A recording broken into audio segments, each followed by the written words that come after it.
you going? Hey.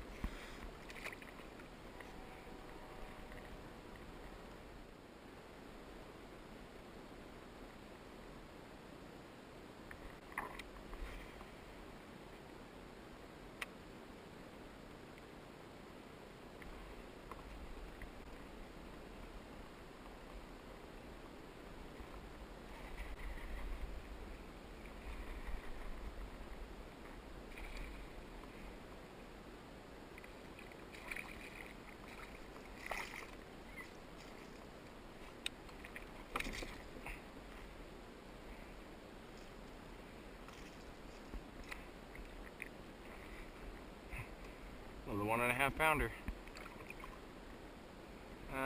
1 pounder.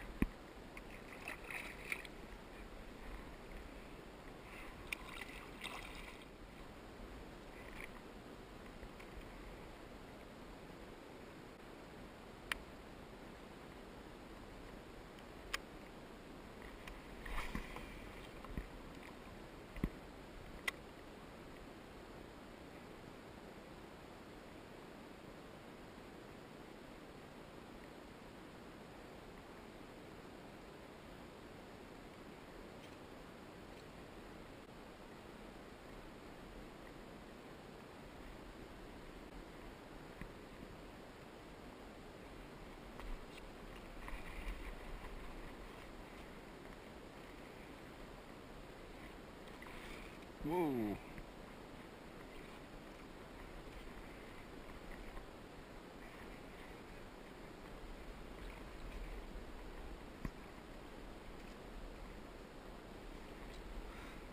A nice fish.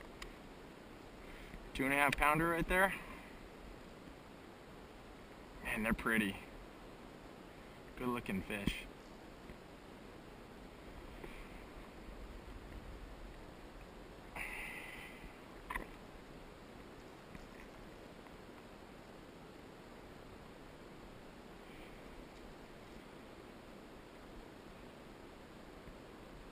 And that barb gets in there good sometimes.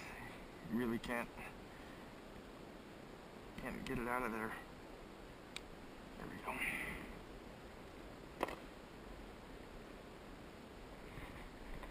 Good fish.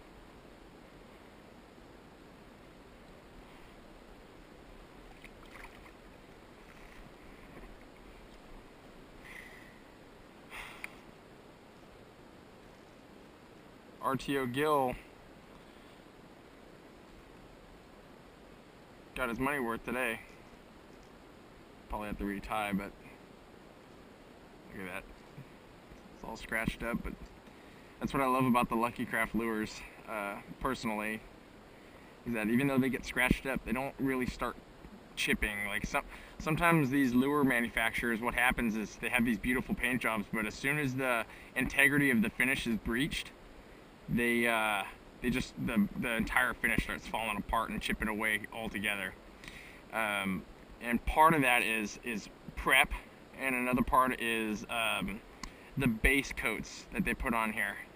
You got to be able to make sure that, number one, your preparation is over standard, and then number two, that you use good primers and base coats, because without good primers and base coats, they're not going to stick to the plastic that these things are made out of, which is what a lot of these lure manufacturers have a hard time with, is getting them to stick. So I mean, they can look really beautiful, but as soon as you start fishing with them, they just start falling apart. And I'll say this, it could be argued, which I happen to agree to a lot of them, that when they start getting beat up, they start looking, I don't know. Some people say that the fish start eating them better and whatever else. I think a lot of that is just they get really attached to the lure.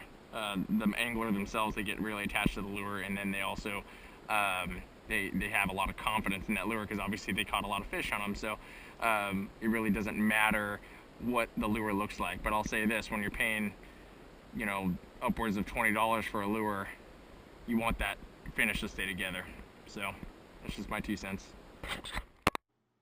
Alright guys, so I have to voice over this this clip because I lost the audio on it for whatever reason. Sometimes when you're out on the water, it happens. I don't know why it does that. It's probably a glitch with the GoPro, but sometimes the video loses the audio. So I'll just voice over this entire clip. Basically what has happened up until this point is I've been using that Lucky Craft LVRTO 150 in the TO gill, and I've been doing a great job, but I kind of wanted to switch it up.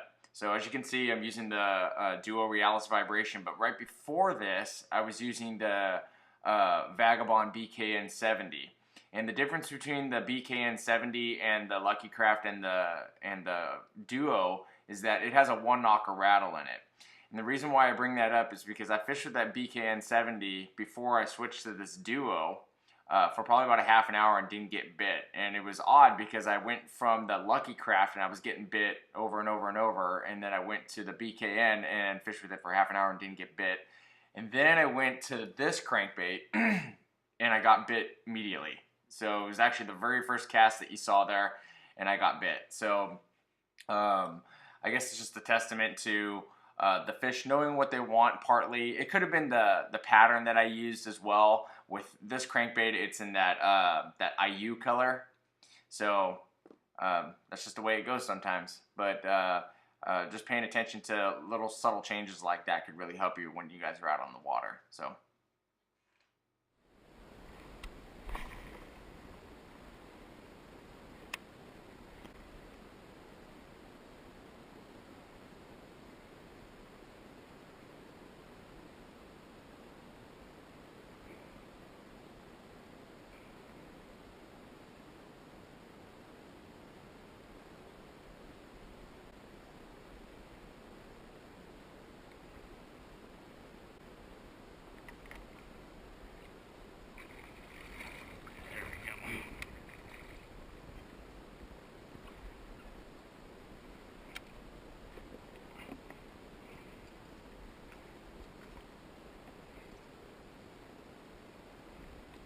I remember, I forget which video it was, and I'm sure a lot of anglers do this, but if you, just a little guy, maybe 1 pounder, but if you switch direction, the video I was watching was Alton Brown, and he was saying that if you switch direction, like if you're going back this way, and then you come back this way, and change them up, that you might be able to get, when you only have 1 hook, you might be able to get that second treble hook hooked into his lips or in the back of his gill plate or something like that. And that's something that I've done ever since I watched that video. It's been a couple years now, but it seems to definitely work. So the trick though is making sure that when you do that change of direction, that you come back up over the top, because if you don't do that, what's going to happen is you're going to leave slack line, and then he's going to turn on you, and he's probably going to get that good shake in there that's going to get rid of that hook. So just some food for thought.